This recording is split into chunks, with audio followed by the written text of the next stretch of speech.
DJ, I've got a question I want you to think about here for a second. You know, as these cars, they're always trying to create better aerodynamics and get the car to cut through the air better. You know, we talk about going to all these racetracks and we talk about the tires, we're always talking about grip. It would seem to me as these cars lose grip over a long run that they may even run faster because there's no friction holding the car to the racetrack. Is that true, or is that just too way out in left field? No, you're dead on it, Brad. That's exactly right. As the air builds up in these tires and you actually lose some of that grip, especially now since this racetrack itself has so much grip because of the repaving, these cars do get faster as they go on, and that pressure builds up. Andy was talking earlier about the lot of air pressure that some of these teams were running. That's exactly what happens. A lot of times here qualifying, we won't even qualify on what we call sticker tires, a brand new tire, because they have too much grip. We will have put some laps on them. I've actually qualified extremely well here before, and I had 10, 12 laps on a set of tires, and that's unheard of when you go somewhere else. But you were right on the mark there. I know as a crew chief, when you have a driver saying, well, the car's driving absolutely perfect, well, you try to figure out a way to make it go faster and change that. If it's driving too good, you want to make the car a little bit faster. You might even hurt the handle a little bit to make it go faster. Yeah. When we saw Dale Earnhardt, that last victory of his a while ago, that's exactly the aero package that these nationwide cars have now, with the wickers or the blade across the top, the wickers on the spoilers, and it's such an exciting package as a driver, because you know that the amount of air that you're going to be able to go through and the hole that it's going to create and the drafting effect that you're going to get. You can be way back there. With the other packages we've had, Dale Earnhardt, as great as he was, wouldn't have been able to come from 16th, but because of the way this worked, he could do that. And this, as we've seen, it makes for exciting racing here. And these last 16 laps here are going to be very exciting too. Yeah, the drivers love the fact that these cars draft so well, and they side draft really well, which is what Dale Earnhardt Sr. was able to use there. Now, what about some strategy, maybe even some let's make a deal going on in the pits? Mike?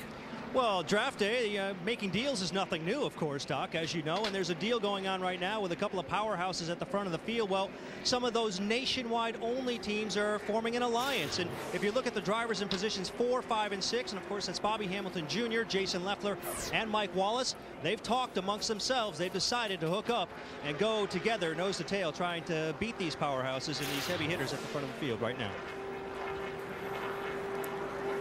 Wow, laps winding down. Can the guys who run only in the Nationwide Series be able to claim Talladega, or will it go to Stewart Earnhardt and some of the guys who run double duty? Laps clicking down. Let's listen in as we go full throttle. 70. One way with you. Clear by 4. 464. Still inside. Quarter bumper clear.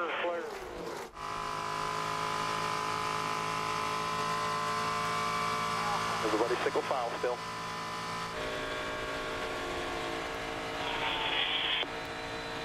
Still out there. 20 still out there. They're catching the 6.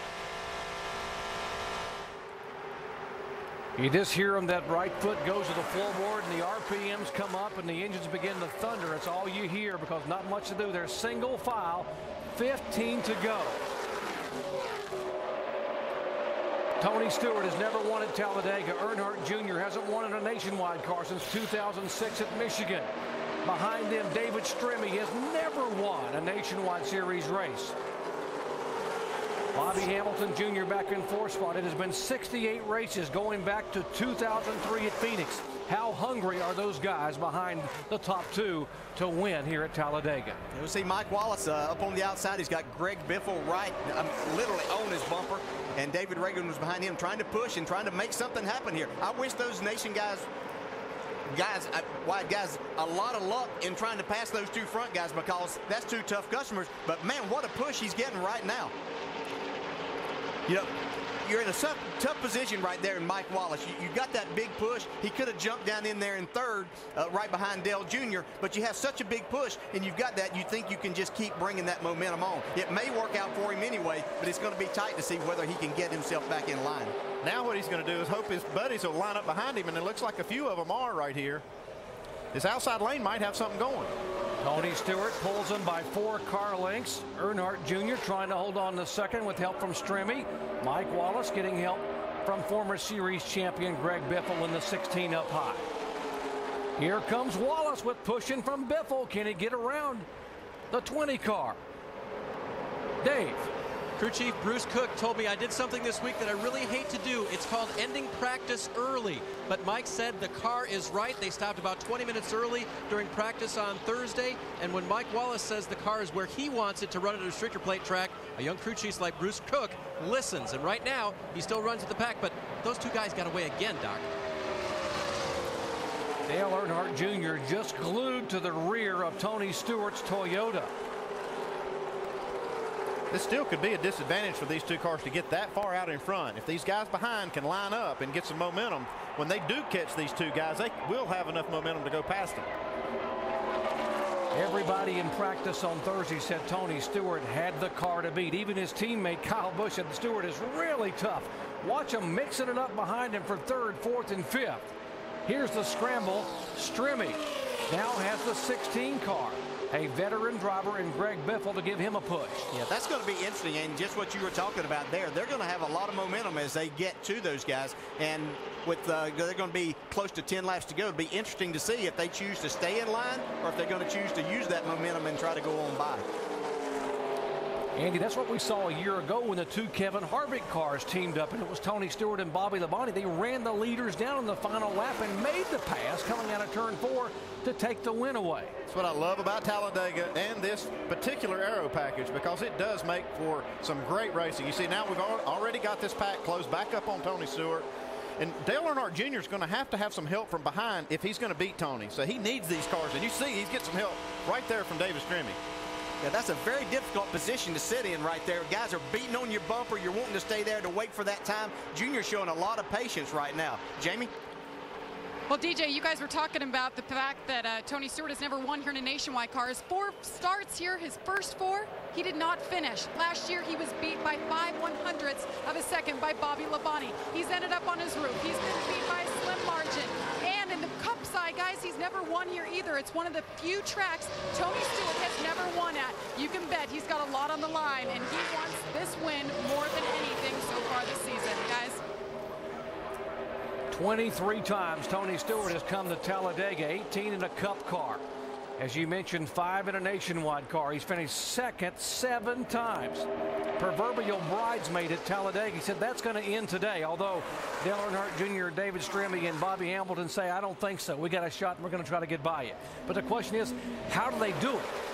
Well, they're going to do it by Junior leading them up there, trying to do that. He's going to drop back here shortly. He wants to stay right on the bumper right now. He knows that this is basically going to be a last lap pass. He doesn't want to make that move any sooner than that to give them the opportunity to go back by him. So he's going to get back about that far, keep the 64 on his bumper, and hopefully get that push. Shannon? Yeah, well, I spoke to Chad Walters moments ago. I asked him when he thought Dale Jr. was going to make his move. He told me, you know, we were hanging back. We were trying to conserve some fuel. But just over the radio, guys, Dale Jr. said, let Tony know my temperature is good. If he wants to drive hard, I'm ready. Comes Greg Biffle on the outside. I really think Greg Biffle is going to figure into the finish of this race because he's the one that's been making these moves. You see him pull out a line on these guys. He's not content with just riding in line. Yeah, he's not content, but I'm not sure his car is fast enough to get in that situation right there. He hasn't really shown that all day. It'll be interesting to see, and it looks like he's got a lot of grill opening right there in comparison. So I'm questioning whether he can get out there and really be the one to go to the front. He's got a lot of want to. I don't know if he's got enough car. Absolutely. Yeah. Greg Biffle, 18-time winner, former series champion, full-time Cup driver, the Roush Fenway team in the 16 car. Greg Biffle knows what happens at Talladega, and we ask him about the big one. How do you stay out of them, and what happens to you after you see one? I've got through some of the more spectacular accidents here than anywhere I have ever in my life. But I never make it to the end because I get caught up in the next one. You dodge one, and suddenly you're in one.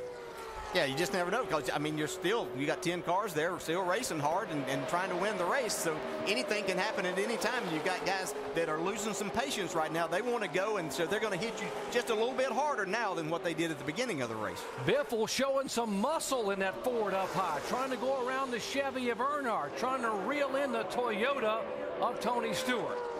You see, he gets that big push, but the 7 car, Mike Wallace, can't stay there with him to continue that. But he keeps fighting back on the outside, and it's going to be, I don't know. They've got 4 good cars lined up there. It'll be interesting to see if they can get to that 20 car. What was it our Brad Doherty said today? Today's going to be about beverages, burgers, burning rubber. Did he say biffle too? He could have, because it looks like he's a man on a march. Here's Junior giving Tony another shove. He's gotten away from the 64 just a little bit, giving Tony a shove. And we see Biffle now has the opportunity to jump down in the 3rd. So he's got himself 2 spots further up than what he was whenever he started making that move.